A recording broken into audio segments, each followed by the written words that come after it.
5 millennia ago, Egypt was ruled by a pharaoh and watched over by the gods.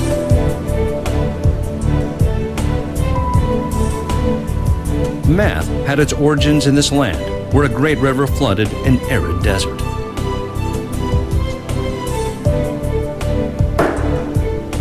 The ancient Egyptians developed mathematical methods in order to measure land and tax it. Their civilization was built with geometry as its foundation.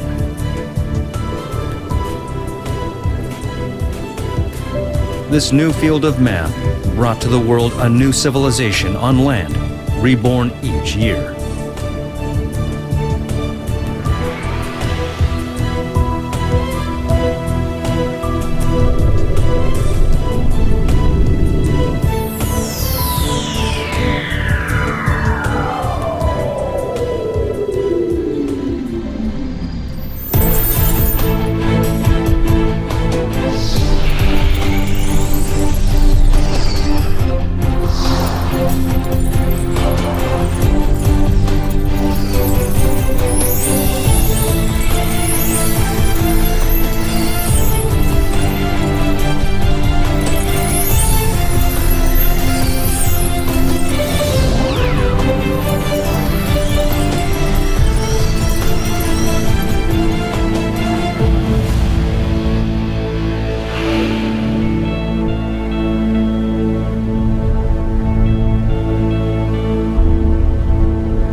Athens is the 6th most popular tourist destination in the world. What visitors are looking for in this city is not the present. Like me, they are seeking an ancient state that flourished 2.5 millennia ago.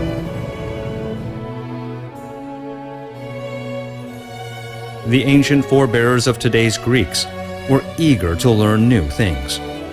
And in their quest, they were in no way reluctant to take in other cultures. They completely absorbed the customs and knowledge of others, assimilated them into their own, and created a new culture. Today, we'll be introduced to a region and a book. Many people who lived during this short but dynamic period tried to understand things that were not visible to the human eye. And they recorded their findings in an important book. What's in the book has been read over and over again for 2 millennia. I have read it, and you probably have too.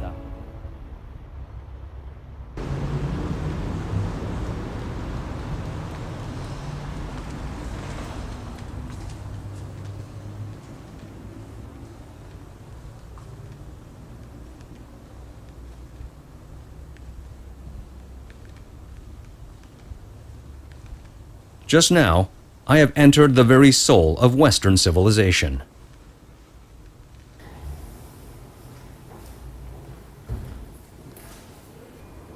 It is said that the origins of Western culture lie with ancient Greece.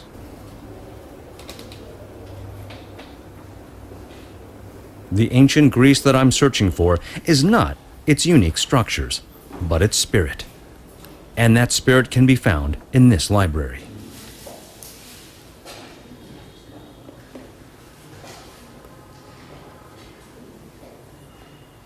We've read a lot about the ancient Greeks. We've learned a great deal about Socrates, Plato, Aristotle, and Greek mythology.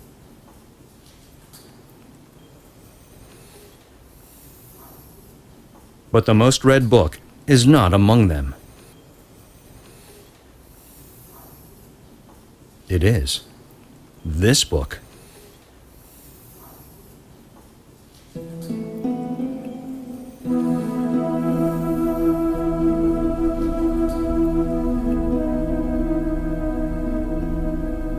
Euclid's The Elements was the king's math textbook in those days. Ptolemy I, a ruler of ancient Egypt, was required to learn not only logic, ethics, and philosophy, but also math.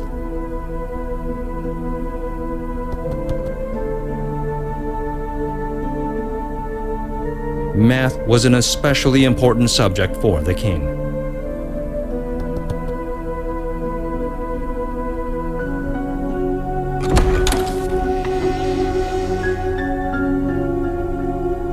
His teacher has arrived.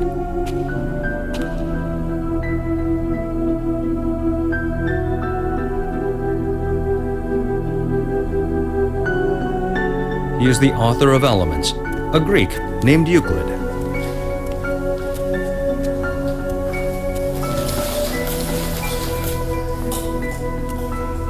But why did the lofty king of Egypt have to learn math?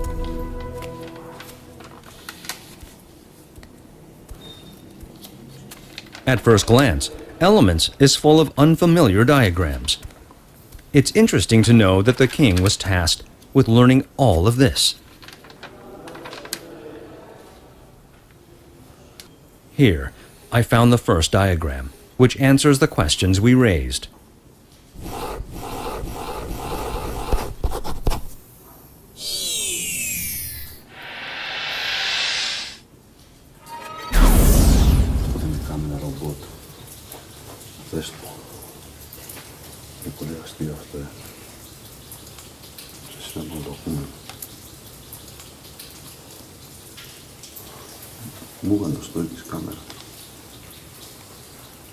This man lived in the same period as Buddha, Confucius, and Lao Tzu.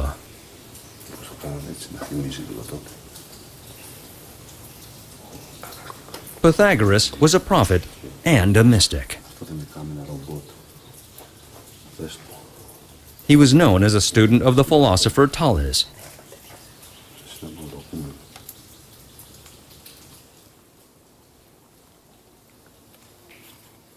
He traveled around Egypt and Babylon for more than 20 years before returning to his hometown of Samos in Greece.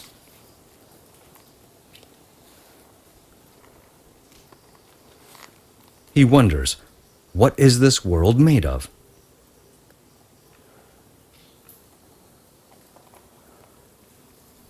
Scholars of ancient Greece were eager to find theories that would explain the hidden meaning of objects. Pythagoras himself took a long journey to find the answers to those questions.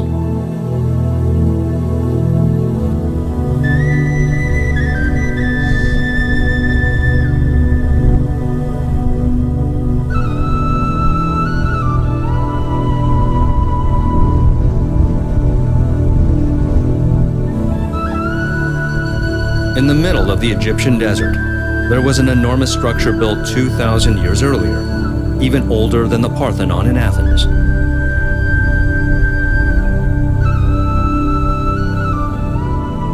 What Pythagoras witnessed then wasn't what we see today. The pyramids were splendid structures that reflected sunlight on one side. But this wandering Greek saw something the Egyptians were not interested in.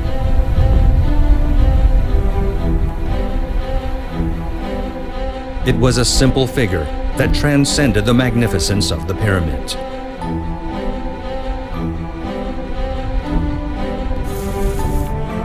The vast right triangle of the pyramid is the same as this small right triangle.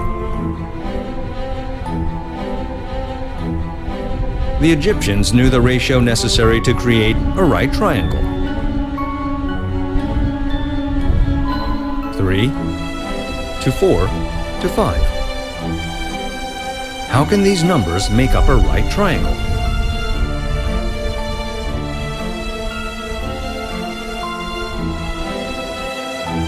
Pythagoras saw something even more amazing in Babylon. This Babylonian tablet contains a series of numbers. Let's write these cuneiform numerals in modern form. 119, 169, 3,367, 4,825. These were numbers besides 3, 4, and 5 that constituted right triangles.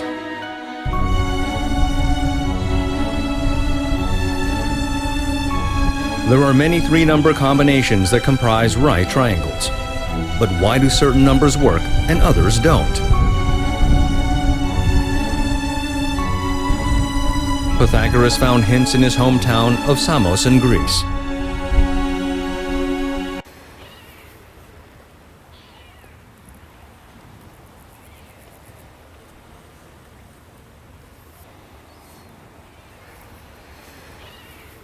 Samos is a small island located in southeastern Greece. The name Pythagoras is still such a source of pride that the port itself was named after him.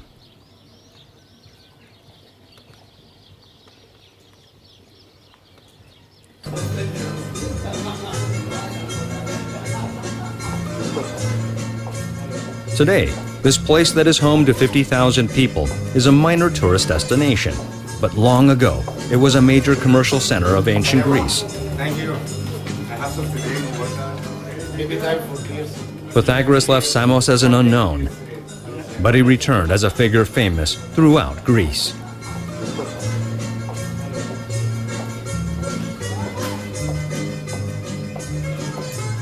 This is because of the right triangle we have all learned about.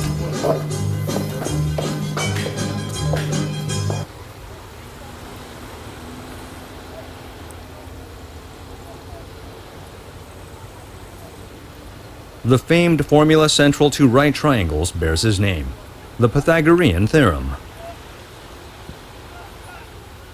But the Egyptians and Babylonians already knew about this ratio, so how come it was named after Pythagoras?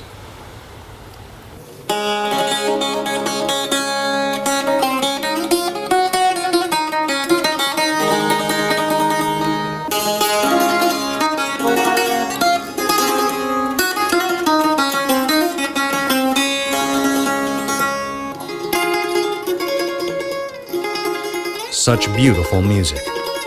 And within this instrument, there lies a hint.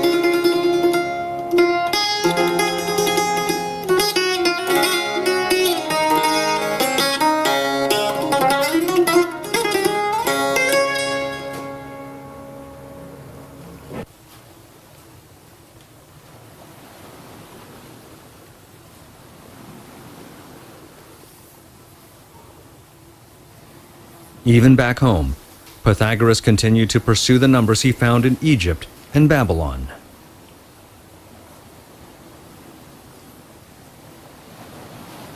This man of ancient Greece loved to think.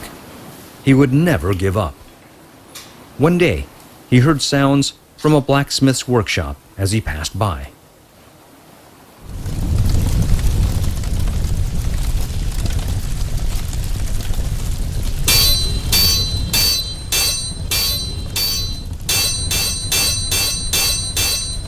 It was a sound he'd always loathed.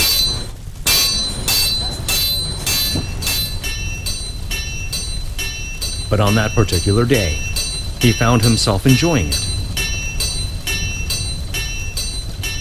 What made the sound pleasing that day when he usually felt the opposite? The temperature of the fire? A different metallic material? What on earth created the difference? The secret lay with the length. It was the numbers of beta and gamma, 2 and 3. The length of the number 2 and the 3 that Pythagoras found were the notes do and so. They make the perfect music interval 5 notes apart.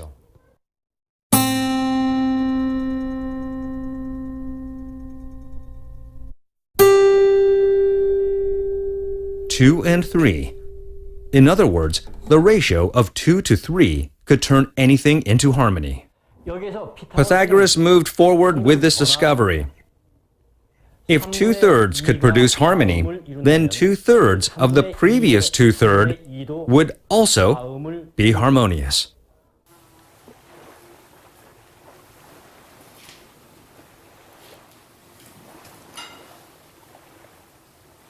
A line and 2/3 of that line would make harmony. Based on this theory, Pythagoras continued to find harmonious sounds.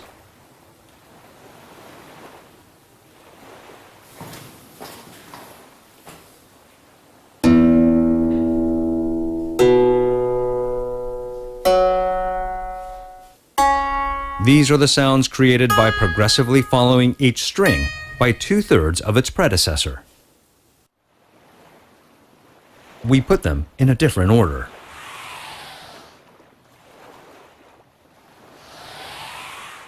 We make them longer using the same ratio of length. Shall we listen again?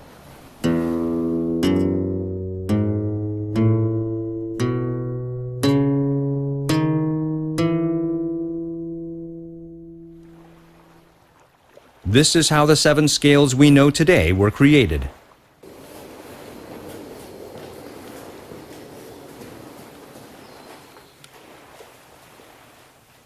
Pythagoras finally came to know the secret of what creates harmony.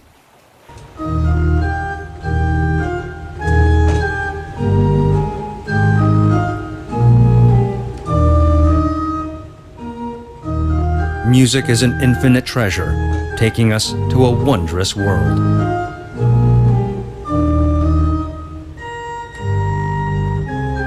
Before the age of Pythagoras, music was thought to be a thing of beauty that created itself. But our quest for the origins of this notion led us to a special ratio of numbers. In other words, a harmonious ratio of numbers.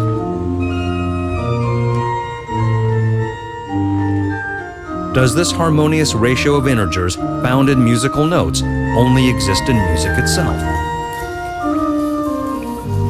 Pythagoras found the answer to this age-old question.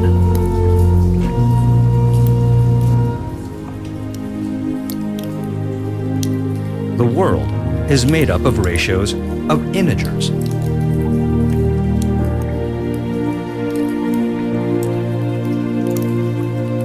Pythagoras made great waves in a Greek society that was determined to find the principles, like water and earth, that ruled the world. Invisible numbers made up this creation. Pythagoras had invited the Greeks into a spiritual world.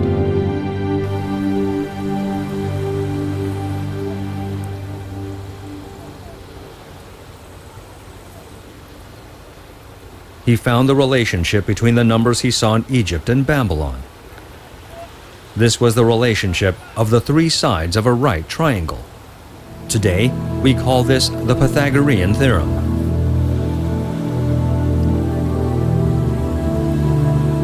Whether they're large or small, whether on land or on sea, all right triangles in the universe follow the Pythagorean theorem.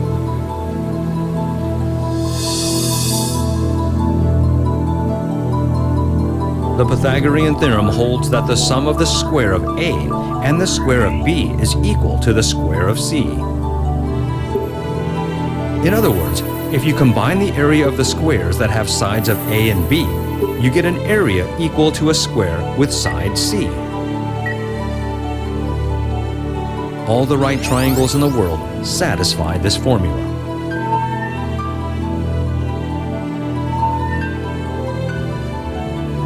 The numbers Pythagoras saw in Egypt and Babylon were these numbers.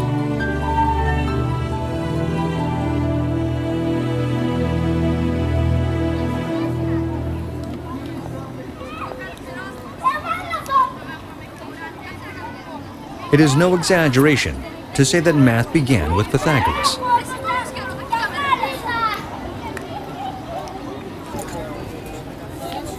The reason we remember Pythagoras is that he created laws through proofs. The Egyptians and Babylonians knew of the existence of these special numbers, but didn't know the laws behind them. But thanks to Pythagoras, math was instilled with a spirit.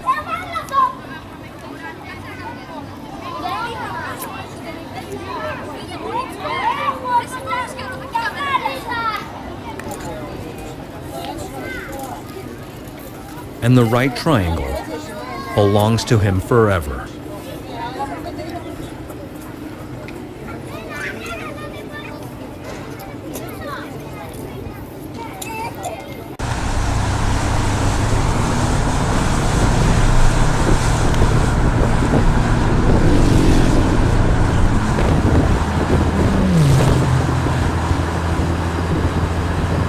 You can encounter this beautiful sea by driving anywhere in Greece. Although an archipelago of some 1,400 islands make up much of this country, Pythagoras' philosophy spread throughout Greece. Let's travel ourselves back to 1 century after his time.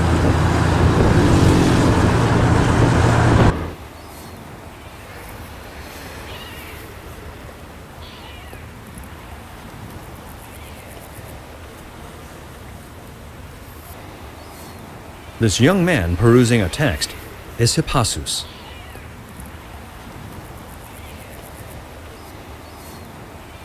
He was a follower of the Pythagorean philosophy.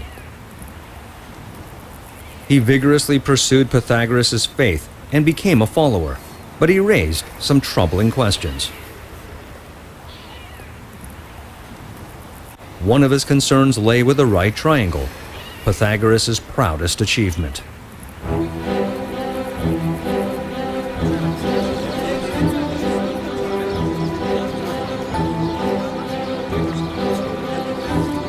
Members of the Pythagorean school wore bright white clothing.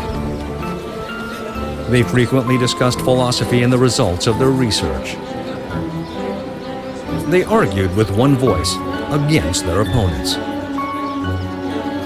They held firmly to the belief that the world was made up of the ratio of integers. Hippasus was one of these devotees. On this day, Zeno of Elea was involved in heated debate. He is attacking the integer theory held by Pythagoras. Shall we have a listen?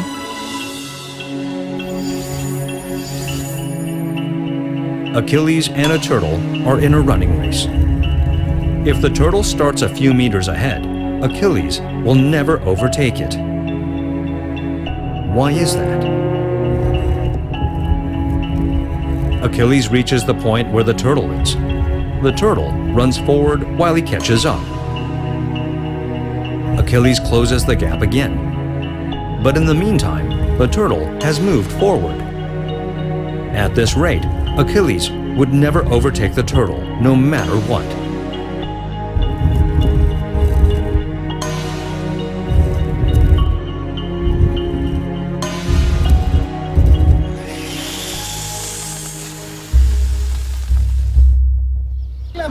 Και πώς τα λένε, αυτό είναι όλο.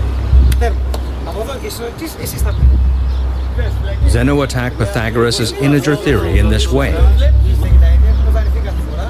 The gauntlet had been thrown down. Would the Pythagoreans take it up? The Pythagorean disciples could not disprove Zeno, which was natural in those days. Zeno's argument carried the notion of infinity, which was such a complicated concept that it didn't truly develop until the 19th century AD.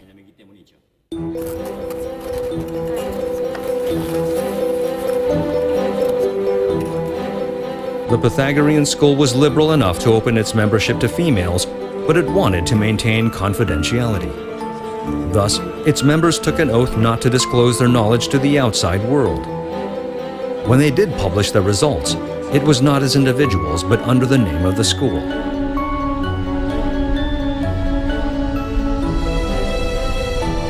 Pythagoras' beliefs that the world is composed of the ratio of integers was an absolute article of faith applied to the entire universe.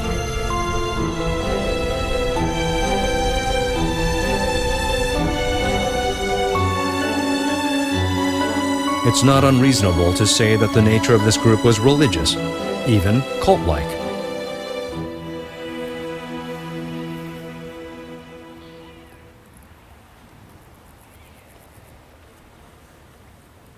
Hippasus also took the oath of secrecy. He could not betray their confidence. In addition, he was burdened by a truth that couldn't be accepted by the other disciples.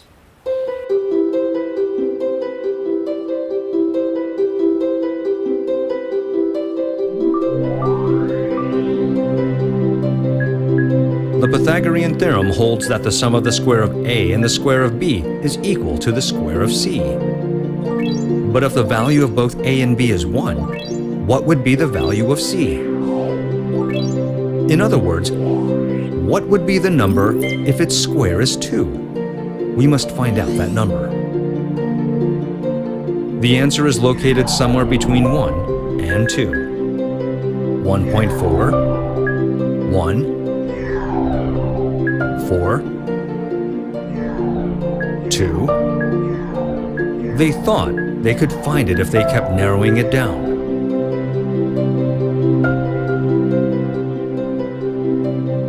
But Assumptious realized that the number did not exist, and that would mean the collapse of Pythagoras' world made up of integers.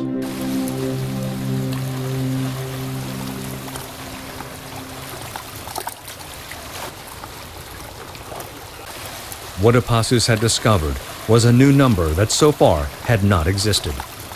It was the square root of 2. It is an irrational number. Assumptious saw a world that transcended that of Pythagoras.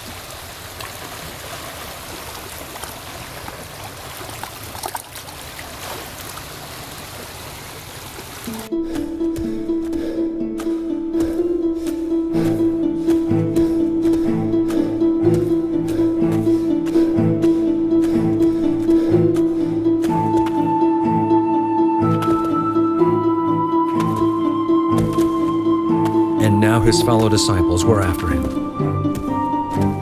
He is the one who broke the sacred rules. Sometimes an era cannot accept the truth that breaks the bonds of its common sense. His friends could not just let it go.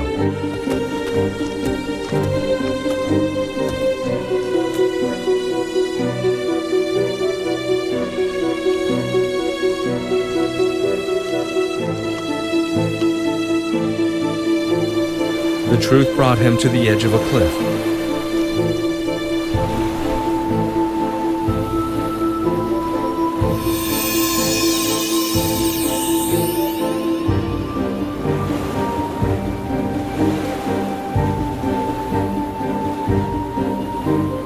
For his transgression, it is said that the disciples of Pythagoras drowned Assumptious to death.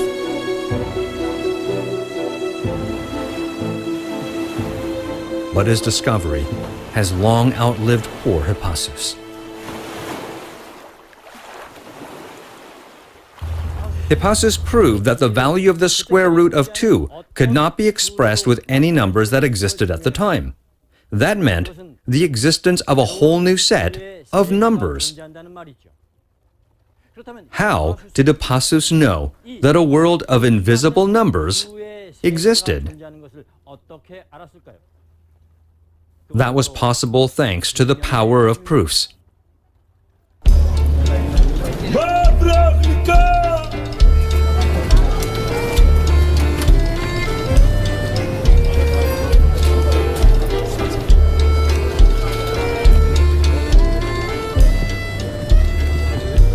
What is this world made of? The Greeks fiercely debated this subject. Some said water, others said fire. Arguments led to more arguments. The Greeks who argued verbally made up their own narrative style. This led to what is called proofs. The proof came from math, which in those days was geometry. All of geometry originates from points. Without a definition of a point, geometry could not move forward.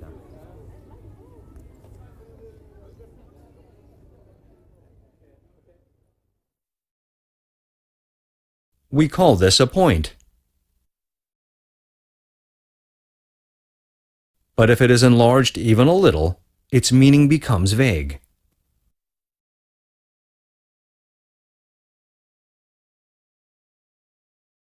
Is this a point or a circle?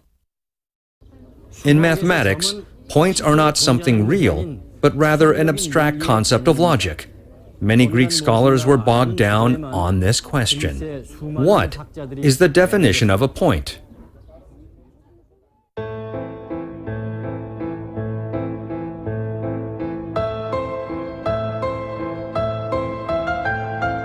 Here the great Greek philosophers gather together.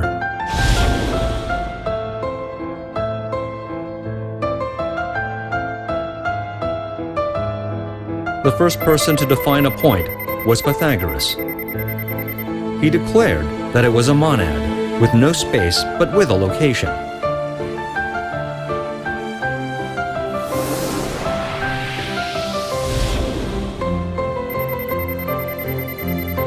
His student Plato defined a point as the beginning of a line. So he defined a point as an undivided line.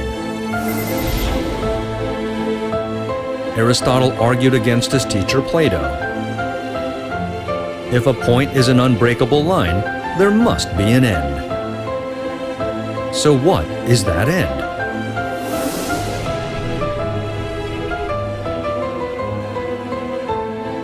Euclid cited all the theories on points from various philosophers and came to a conclusion.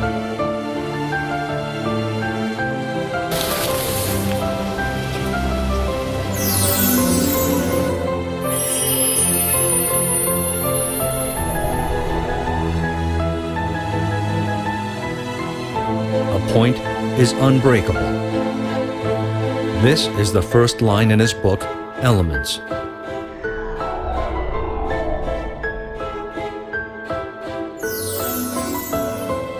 And a line and an area. The Elements begins with 23 definitions.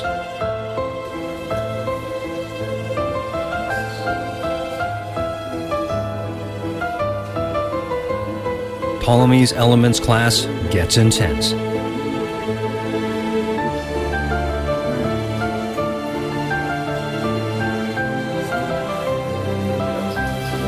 Those 23 definitions didn't belong solely to Euclid, but to all of Greece.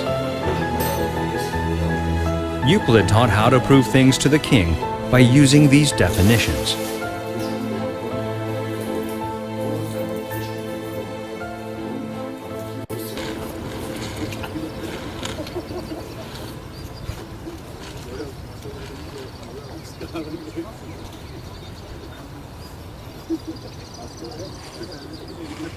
This is a legacy to those who interpreted the world with the help of the definitions found in Elements.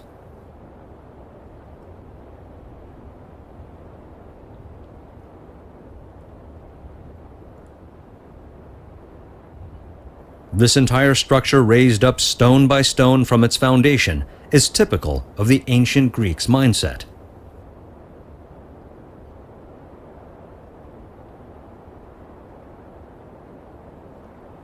Thinking, too, requires a cornerstone of philosophy. Postulates play the role of something that cannot be proven but is correct.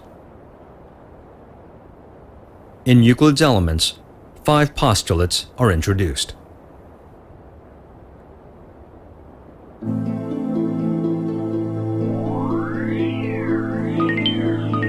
The first postulate. A straight line can be drawn from any point to any point. This seems indisputable, but the Greeks were quite meticulous. The second postulate. A straight line can be extended indefinitely. Thirdly, a circle may be described with any given point as its center and any distance as its radius. Fourth, every right angle is equal to one another.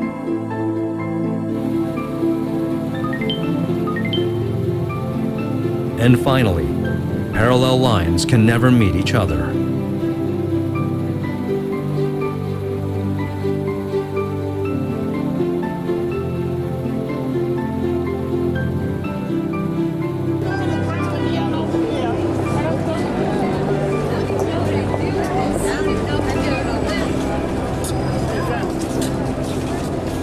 It has been 2,000 years since that book was first released.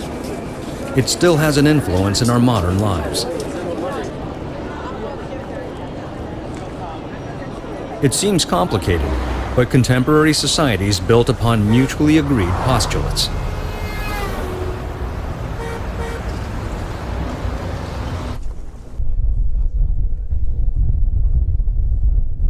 This is the Statue of Liberty in New York Harbor, a symbol of the American independence and freedom. She is holding the Declaration of Independence in her left hand.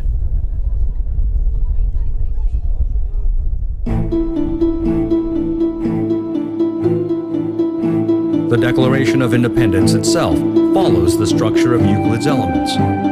It begins with a postulate that all men are created equal. It concludes with a demand for independence from British rule. Many books such as Isaac Newton's Principia or Ethics by Baruch de Spinoza follow the writing style of Elements.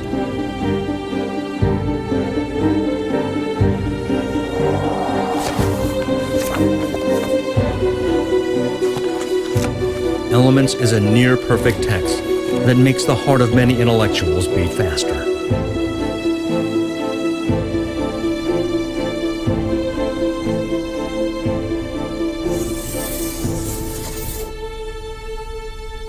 Make a regular triangle with a line. This is the first problem in Elements.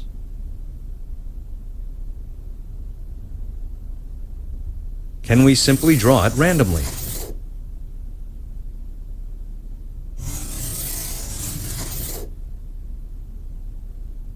No, we can't.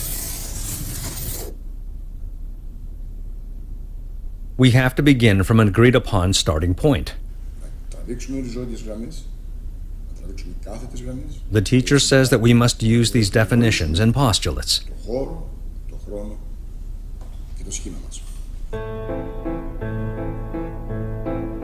The first problem is therefore very simple and easy.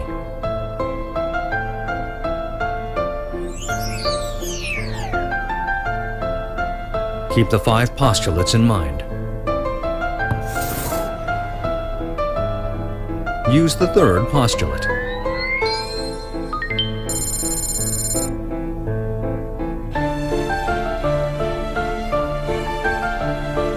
First, draw a circle. Then, we draw another. Next, the first postulate is used.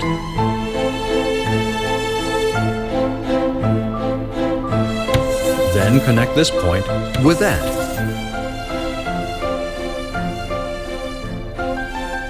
We're all set. 3 lines form the radius of one circle. Their length is the same, so it's an equilateral triangle.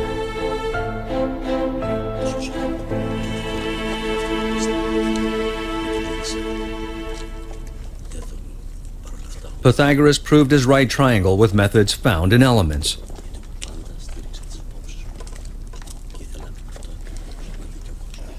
Many modern mathematicians use them as well.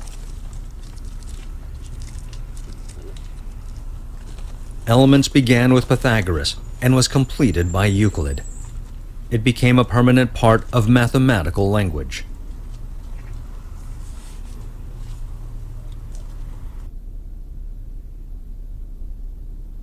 After the class, the king asks a question.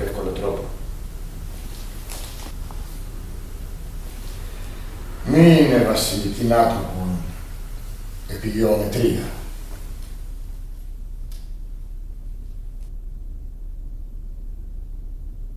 Are you by any chance looking for a simpler path?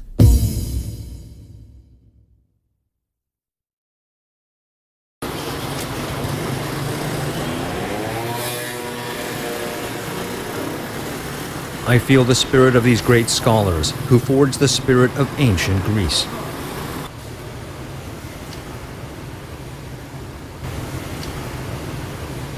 I pause for a while in this world of precise logic, to which they had devoted themselves.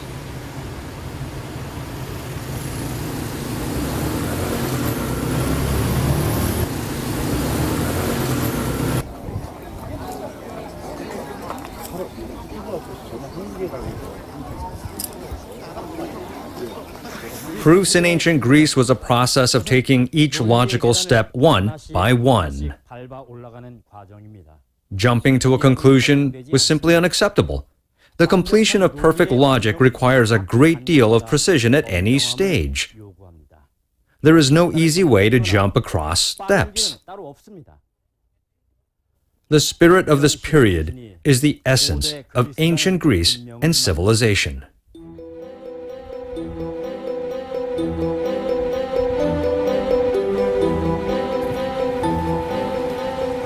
It sounds difficult, but it's a very important lesson.